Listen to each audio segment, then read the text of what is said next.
naabutan natin ngayon si Moana naglalaba. Saan yung uniform na ni Maday? Uniform niya. So ikaw naglalaba sa mga damit mo lang o sa kanila, pati sa kanila? Minsan si mama, minsan din ako. Pag Laba lahat niyan, yung mga sinampay nila.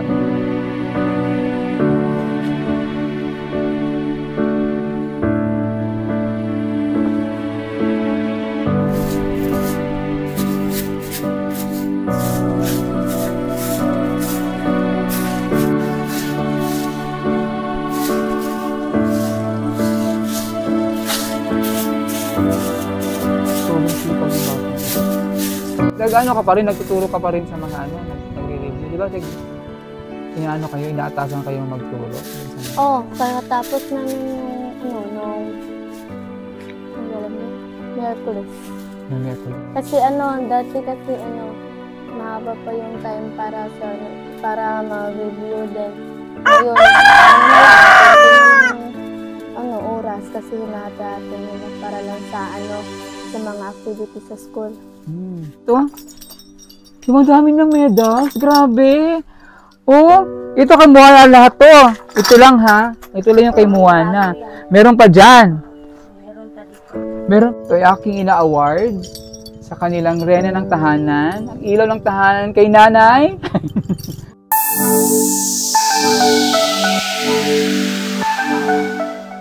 Good morning mga kalokotsera, mga kabehero. Sumuli sa Madam Yulay ni Madam Dami Kotsera. At andito tayo ngayon kina Moana sa kanilang tahanan malapit sa sementeryo.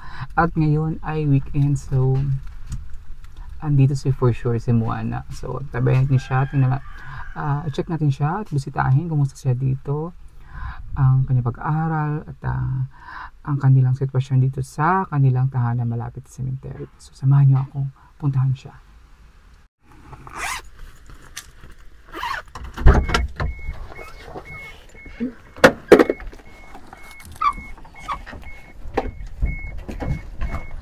Alas 10:30 na ngayon. So medyo malayo-layo din yung binyahe namin mula sa bahay. Kasi ito ay malayo sa city.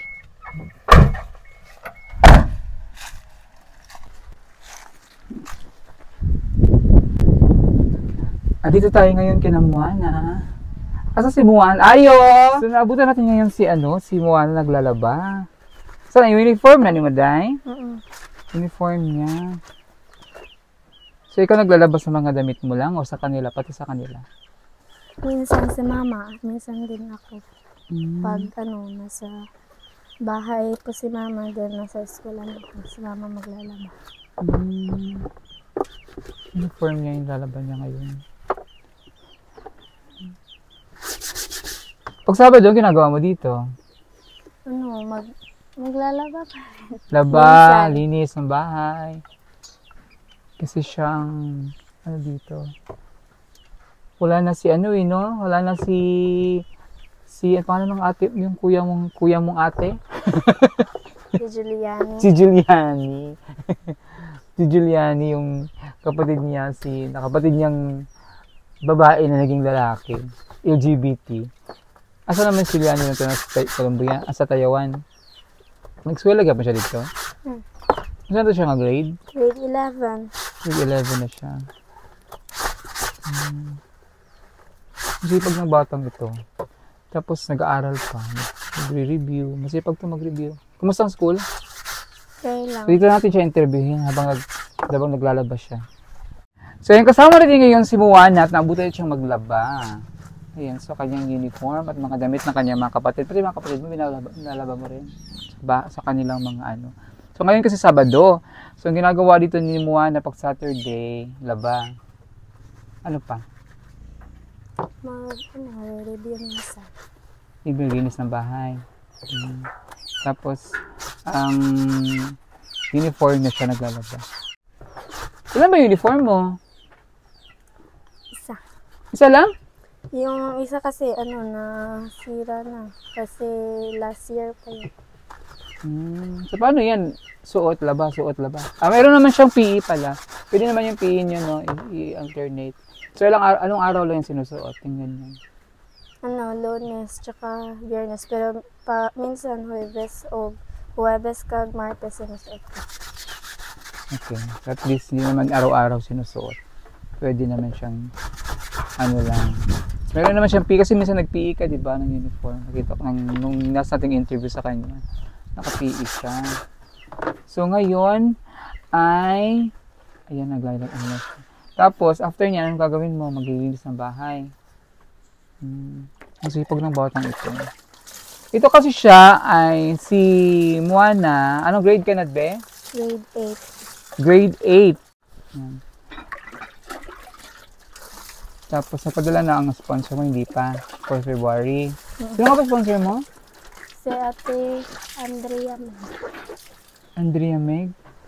Thank you pala kay Ma'am Andrea Meg, ang kanyang sponsor ni Moana. So si Moana, kumusta ang school? Na sila? Nag-exam na kayo, hindi pa? Monday at Tuesday pa. Monday, Tuesday. Kasi alam ko, examination period ngayon eh. So, sa elementary kahapon. Tapos itong Tuesday. Thursday pala. Tapos sa inyo, ngayong starting ngayong Monday. So nagre-review ka na ngayon. So doon ka na naman sa cemetery magre-review. Cemetery yung masarap ang review. Walang storbo.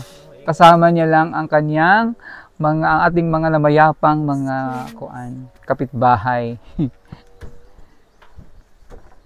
Ang sipag ng batang yun. Bilib ako sa batang ito. Deserving talaga siyang tulungan kasi masipag na, matalino pa. Kung mapanood niyo yung video ni Sir Paul nung una, naabutan din siya nating naglalaba dito. Masipag tong batang ito. Ayan. Mas magsasampay na siya. So siya naglaba lahat niyan? Siya naglaba lahat niyan, yung mga sinampay nila. Oh.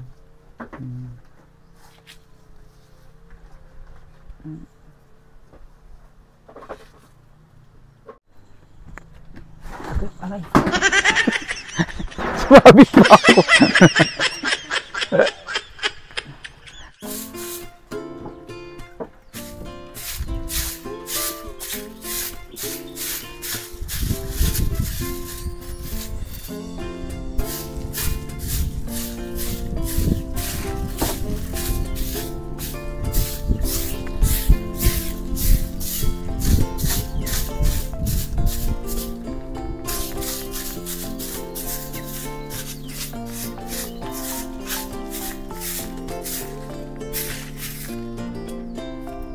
Ito ka na ng likod. May nagwawalis dito si Moana. Ang linis sa kanilang likod.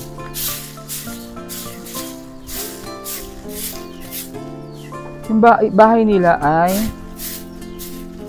kahoy ang mga tabla sa kahoy, no? Slab ng kahoy.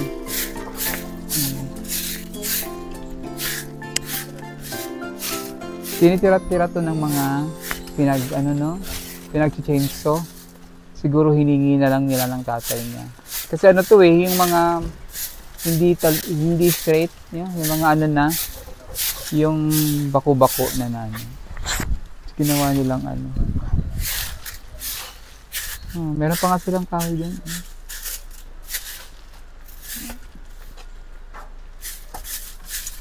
Ito talaga ang typical na bahay may mga silong. Sa bahay sa probinsya may mga silong. Nandun ka na sa ilalim.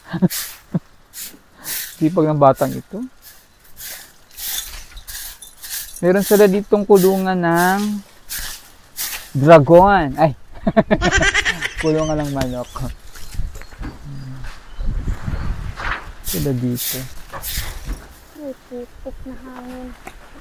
Ayan, nagwawalis ka tapos nilalaglag din yung mga dahon. Kanina pa ako umaga nagwawalis. Kaya nung umaga walis, ulit-ulit ka na nagwawalis kasi nilalaglag yung dahon. Importante matanggal lang yung yung old na dahon. Kahit bago ng Meron sila mga gabi dito. Ito to eh. Ano yung kahoy, Dre? Mahogany. Ha? Magpapalit ba yung dahon ng mahogany? Hmm. Nga pala, naglalaglag na yung mga dahon ng mahogany.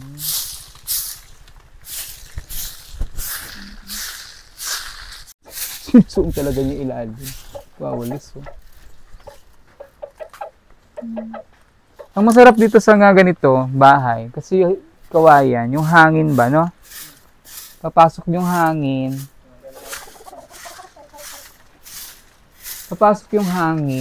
Dito. Kaya parang meron kayong aircon din. Tagos-tagos yung hangin eh. Tatagos dito yung hangin. Kaya malamig. Bugnaw dire mo na malamig dito. Usahay pa. Ngayon, amihan ngayon eh, malamig paggabi, no? Pag-amihan, kasi malakas ang hangin. Sa court.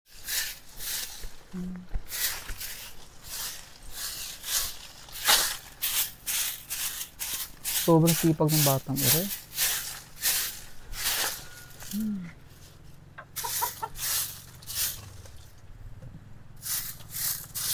Every Saturday mo ginagawa yan. Sabado lang siya na makapaglinis ng ganito eh. General cleaning. Tapos pagkatapos yun, magre-review ka na kasi exam yun na sa Monday. May assignment pa nga akong ipapasa sa GC. Ano yung assignment niya? Sa mathematics. Ano ka pa rin, nagtuturo ka pa rin sa mga nagre-review. Di ba? Inaatasan kayong magturo. Kaya tapos namin yung, Miyerkules. Yung Miyerkules. Ano yung mga klase nyo rin yan? Tinuturuan nyo? O yung mga lower years? Kaklase. So, sino yung mga... But naranasan ko yan nung grade 1 ako, grade 2. Mga grade 1, grade 2, grade 3, ganyan. Yung mga kaklase namin hindi pa marunong magbasa. Pag during cleaning time, meron ka mga alas 4 o'clock or 3 o'clock pag maglinis na ng room. Kasi sa probinsya, whole day yung klase. Kaming mga nakaasang tinututuran namin yung mga kaklase namin hindi pa marunong magbasa. So excuse kami sa mga paglilinis. Kami nagtuturo sa mga kaklase namin na hindi pa masyadong marunong magbasa. Kaya yung ginagawa nila. Tinuturo nyo sa klase nyo? Yung mga lesson nyo, tinuturo nyo? Yung natuto ko magturo sa mga klase ko, magturo ako magbasa ng English noong grade 1 hanggang grade 6 din. Grade 7, di na po. Then grade 8, minatasan po kami sa AP na magturo. May kasi bali sa module 4, kami lahat ng module 4, kami ang magtuturo sa kanila. Yung mga nagmo-module, sila ang nagtuturo? Ay di, yung lesson lahat sa module 4, kami ang magtuturo. Module 4 lang? Kaya nagtuturo? Oo, kami ang gumagawa ng PowerPoint, kami ang gumagawa ng activity sheet. Kakatapos lang. Parang na kayong teacher niyan. Diba? Parang training mo na rin yan kasi di ba gusto mo maging teacher? Oo. Di ba? Gusto niya rin maging teacher, yun yung pangarap niya. So training na rin sa kanya yan. Pag nag-college na siya. So marunong na siyang mag-handle ng estudyante. Meron na siyang idea about paano gumawa ng mga lesson plan. Kasi gumagawa sila ng PowerPoint eh.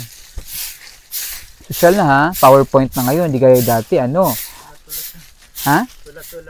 Sulat-sulat lang noon, ngayon PowerPoint na. Kasi ngayon ang lesson ngayon, pinoproject na projector na ang gamit. Social na sila. Noon, teacher, sulat talaga sa blackboard. Nagba-blackboard. Kaya nagba-blackboard, gumagamit pa rin kayo ng blackboard? Minsan na lang, no? Oo. Kasi ngayon, pinapanood na kayo, no? Kasi dati kasi mahaba pa yung time para mag-review din. Ngayon, oras kasi hinahati-hati nila para lang sa mga activity sa school. Kasi si Braa ngayon din dito, di ba? Oo, malapit. Ang Bayawan City ang host for the Sibra. Sibra is the Central Visayas. Ang ingay ni Tandang. Ano pangalan nito? Wala. Wala? Si Puti? Ingay Puti? Ang ano nila dito ay ang Bayawan City ang nag-host ng Sibraa. Oo na! Ingay eh. Yan ang alarm clock sa sa bukid. Sa bundok. Sibraa is Central Visayas athletic, basta parang athletic siya. Parang competition siya before national, palarong pambansa. So, sino man nanalo sa Sibraa, yun ang ilalaban sa palarong pambansa. Ito, gulay ito eh. So, pwede itong ulam, no? Kamote tops. Ito, masarap nito. Pang dagdag sa dugo. Ito. Diba din, may kinakain ding yung fern, no? Diba? So, meron sa ritong, kamote tops. May papaya. May lugbati din sila doon. Sili. Nag-garden din sila dito.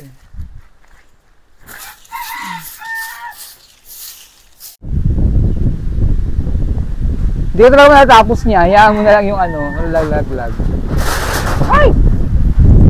Isang hangin.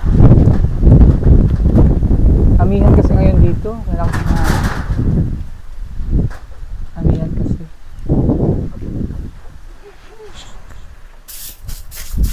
Yan na yung sementeryo. So malapit na talaga sila sa mga malapit lang sila sa mga Ito man yung sudan. Kanin. Walang ulam? Tubig. Ano yung ulam nyo kanina? Ha? Bulad. Ay, classmate tayo. Ganun yung ulam namin kanina. Bulad dito yun din. Ay, bulad niya. Tuyo nga, tsaka ginamos. No? Tuyo. Ginamos. Ito yung yung bagoong na isda. Diba? Sarap niyan. Naglaway ako. Naamoy ko yung asim ng suka. So ito yung kanyang mga diba?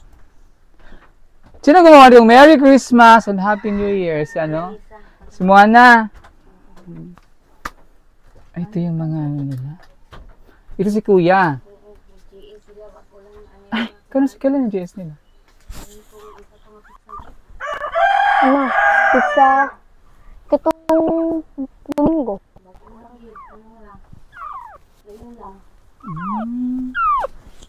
Si Kuya. Parang si Mama yung nag-JS eh. Ang ganda rin ni Mama Parang si Mama yung nag-JS eh. Mani partner? Migueleo Aliling. Si Migueleo, matalino din si Migueleo, no? Honor din si Migueleo? With high siya. Wow, with high honor. Kapatid ni Ito yung With high honor si Migueleo. Diba? Ito yung kanilang wall of fame. Diba? Ang dami nilang kahit payak ang pamumuhay, kahit simple lang ang buhay, pero tingnan mo ang kayamanan nila. Diba? Wow, with high honors. First grading, second grading. Taray, with high honors. Pag sinabing with high honors na, na yan, mas mataas. Parang andan niya yan sa line of 9, tapos andan na yan sa mga top 5, ganun.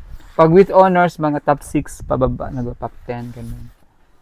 Matalino si Migueleo. Siya ay grade 2.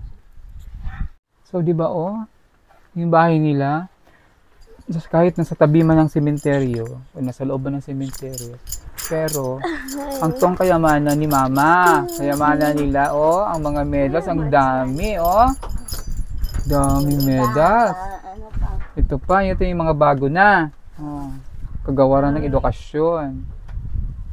Golden Heart Award kay Migueleo din. Nakakatuwa, nakakaano siya. No, yung, alam mo yung buhay nila, simple lang, pero ang kayamanan nila ito, talino. Ito yung kayamanan hindi nananakaw. Patingin nga ako dito. Yung dami ng medals, grabe.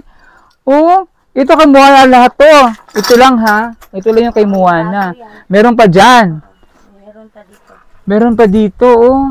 Ang dami. Sa ibang mga kapatid niya. Mga kapatid niya. Alit ang hawakan na natin. Ang gano'n, nakakabilib naman sila. Nakakatuwa. Alam mo, ito talaga yung ano, Diyos ko. Ang swerte ng mga magulang nyo. Sport lang to, yung iba. Sa sport ni Giuliani.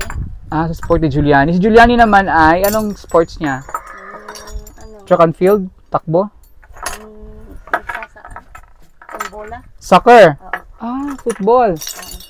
Football siya. Dati track and field. Track and field din siya. Oh. Yung iba nito, yung iba niyan, sa kay Giuliani, kapatid niyang LGBT. Kasi ano yun, track and field din siya. Ano siya, sports, sa sports. Diyos ko, alam mo, nakakabilib nung ano nila, nakakatuwa. Yung bahay nila, dito lang sa cemetery, pero tingnan mo yung kayamanan nila, ang dami. Ito yung kayamanan na hindi nananakaw. Kasi hindi naman pwede ito i-prenda. Hindi, what I mean is, hindi ito nananakaw. Kasi, ito yung kayamanan hindi nananakaw kasi dito napiprenda. Pero, kaya hindi ito nananakaw kasi andito yung lahat. Nasa mga utak nila, mga anak niya. Diba? Ito ang ebidensya. Ito ang yaman ng Aliling family dito sa sementeryo. Tingnan nyo, ang dami. Kasama na to sa medal. Siguro mga Moana. Diba? So, siguro half of this is from Moana. Tapos iba naman sa mga kapatid niya sa sports, sa brain din. Kasi sa academic din ng mga kapatid niya si Miguelito. Miguelio pala. Sorry. Sabi mong gibati, anong naramdaman ni nanay na ganito yung mga anak mo? May anak po akong matalino. Ilang nag-ano sa akin. Sino ba to? Si Christian? Miguelio. Ay, ito si Miguelio! Wow! Ang galing naman ito. Proud ako dito. Ang galing. Galing naman ito. Ito yung kapatid ni Moana na din honors with high honors. Wow! Pulay mong grades. 95! Grabe! Apir be? Galing 95. Saan ka galing? Naglaro? Kala ko kasama ko ni papa mo. Tapos si Moana naman with honors din. With high honors, with honors. With honors. So, exam mo na exam? No, last week. Elementary. Di ba nag-exam ang elementary kahapon? Ka-answer ka? Ang bilis yung mga umuo. Galing, no? Continue, ano mo yan, ha? Galing. Kasi anong feeling, nanay, na ganyan yung mga anak mo? Saya po. Saya, no? Binigyan po ako ng Panginoon ng mga bata na matalino. Siguro nung kabataan mo, matalino ka din. No? Okay lang. Si mama at si papa kasi. Ganyan yan eh. Ano yun eh. Na? Ang sarap to feeling. Naiyak tuloy si nanay. Na-emotional siya. Ano yung puno? Kung ano yung puno, yun ang bunga. Sabi ni Moana. Pero meron talaga sa puno, minsan may kung sa ano nga, kung sa puno ng nyug, may ungol, may pero mostly, kung ano ang puno, yun ang bunga. Kaya si mama, si papa siguro noon, din ito. Maglalaro daw muna siya. Kasi karapatan nilang maglaro. Hayaan natin mga bata maglaro. Ayan. Si Moana ay grade 8 at mag-exam sila sa Monday. Kasi ito masipag to eh. Kahit nga cemetery, nagre-review to eh. Ang Yung mga kanyang Pag siguro, pag nagre-review to, pati mga kapitbahay niyang tulog, nakikinig din. Tinutulungan din siya mag-review. Naglinis sila ng bahay, nabutan natin sila maglinis. At ang ulam nila ay tuyo. Hindi naman araw-araw tuyo.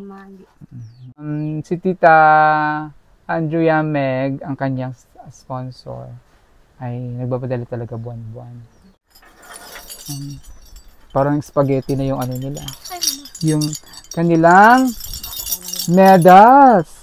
So, ito ay ikagawad natin to, ating ibibigay sa kanilang rena ng tahanan, si Mother. Halika nga dito. Mami, halika dito ah. So, ito ay aking ina-award sa kanilang rena ng tahanan. Ang ilaw ng tahanan kay nanay. Sa dami ng kanilang award para sa kanila. Kasi, sakmang yung mga anak yan. So, anong masasabi mo? Gaano ka-proud sa mga anak mo? Masaya po ako dahil yan, matalino sila. Nagpapasalamat ako sa Panginoon. Binigyan niya po ako ng mga bata na magandang Matalino. Si Moana, anong sasabi ni Moana kay Mama? Nagpapasalamat din ako kay Mama kasi kahit anong hinihingiin ko para sa school ko, binibigyan niya po ako pag may pera. Pag wala akong maano. Kasi alang naman na anhin ko si Mama, pipilitin ko. Ngayon meron ka ng sponsor si Ma'am Andrea. So, anytime kung anong kailangan mo. Magkano every month mo? 5,000. So, anong pangangailangan mo mapoprovide na sa pangangailangan, mga project, no? Kasi andyan na si Ma'am Andrea. Yung 5,000 mo, malaki na yun sa'yo para sa mabahagian pa yung mga kapatid mo. Kapag nung nakaraan yung immersion ni Kuya, ang pera ko po, ang iba ginamit ni Mama para sa school ni Kuya. Immersion. Para may kasi wala pa po kasing sahod si Papa sa bukid dati. Ayun yung nakaraan. Okay lang naman yun kasi ginamit din naman yan sa magandang paraan sa kapatid mo. Ayun. So, ano masasabi mo ngayon sa kayong sponsor na si Ma'am Andrea Meg? Nagpapasalamat po ako kay Ate Andrea kasi kahit anong tinutulungan niya po ako. Nakakapagbayad na po ako sa mga project sa school, sa mga May baon ka na araw-araw. So, mas maganda na kasi pagpapasok sila, at least hindi na iniisip nila yung pangangailangan nila na saan sa kukuha ng ganito, pambaon, pang-project, kasi andyan na yung tulong ng sponsor sa Mandria. So, di na magratagaw yung mga huna-huna, di na kung saan-saan iisipin mo naman, saan naman nakukuha ng Hirap talaga noon. Ngayon, ang laking tulong na natulungan sila sa pamagitan ng Pugong Biyahero Team ni Sir Paul at ng sponsor na si Ma'am Andrea.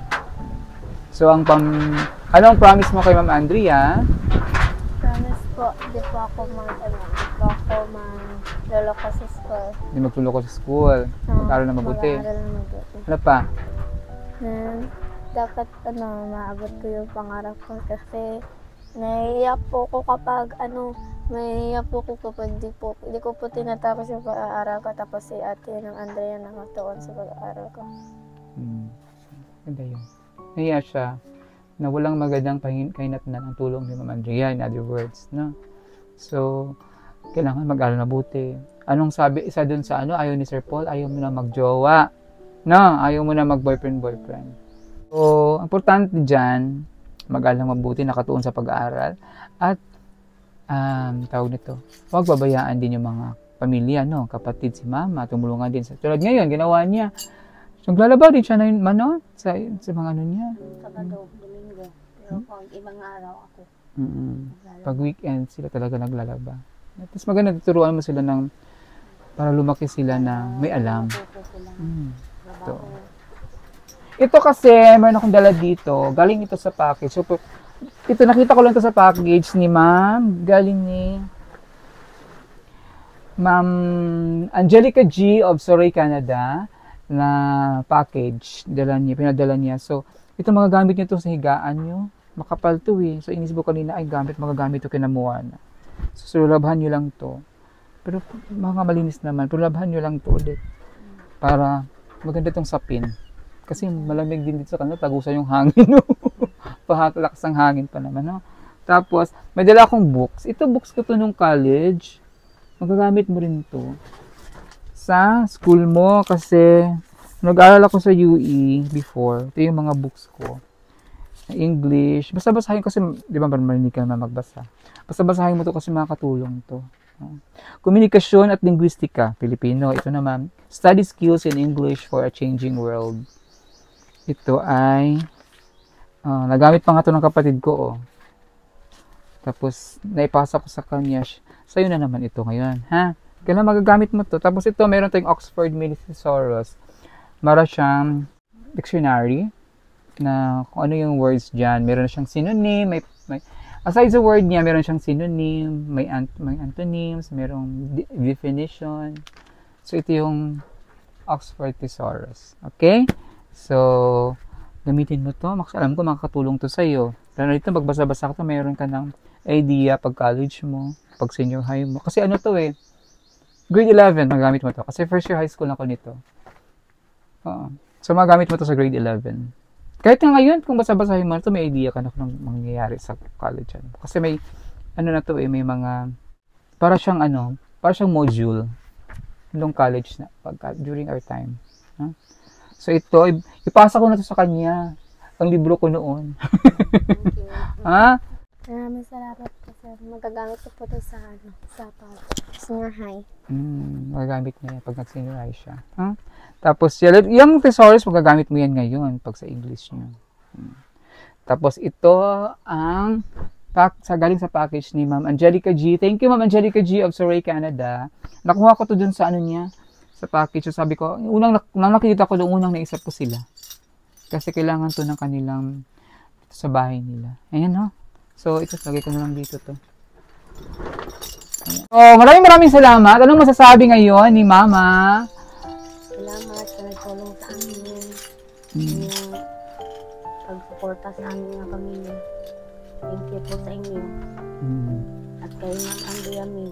At sa hindi po mamiyay. Thank you po. Sa support sa iyo. Thank you. You're welcome. Si Moana, anong masasabi ni Moana? Na very masipag, grabe. Believe ako sa batang ito. Sobrang sipag.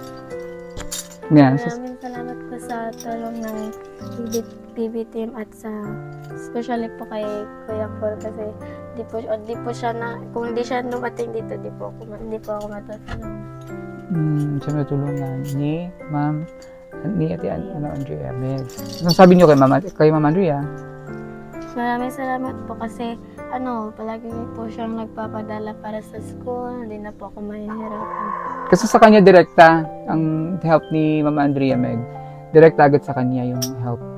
Kaya di na kailangan antayin si Sir Paul at ako pupunta dito. Meron na silang automatic, meron siyang allowance. So yan. Thank you so much sa inyong mag-anak dito kasi inspirasyon din kayo sa nanonood. Alam niyo ba yon? Hindi niyo alam yun? Alam niyo yon? Ha? Alam niyo ba na pag napanood nila yung video niyo, yung mag-anak nakatira kayo dito sa sementeryo, at nakikita nila na si Moana ay nag-aaral ng mabuti, matalino, kahit gaano kahirap ang buhay, kahit ganito ang bahay niyo, pero ang dami nakasabit na mga ganito. So, inspirasyon yan sa kanila na kahit gaano kahirap ang buhay, hindi masusukat ang kayamanan sa pera. Ang kayamanan pwedeng dyan. Sa talino ng mga anak niya. Kasi paglaki ng mga anak niya, kailangan makapagtapos kayo. Kasi kayo, lalo na ikaw, si kuya mo na nag-aaral ngayon, ang pag-asa ni mama. At saka si Miguelito. Kasi, siyempre si mga kuya, may asawa na. Dapat sa inyo, wag mo na kayo mag-asawa. Yung mga anak mo na nakadati, nakapag-aral ba yun? Yung mga hindi natapos. hindi sila interesado. hindi sa nag-asawa agad. Walang kapatid nila. Ito, si Giuliani, mahilig din mag-aral. Yung LGBT na kapatid. So, kayo ang pag-asa ni mama at ni papa.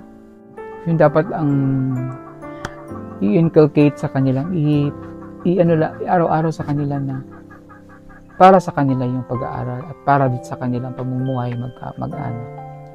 Thank you so much. Thank you din sa aking cameraman ngayon si Andre. At sa ngalan po ni Pugong Bihero at sa mga kasamaan sa Pugong Bihero team, isang magandang araw po sa ating lahat. Bye-bye. Magbabay tayo. Bye!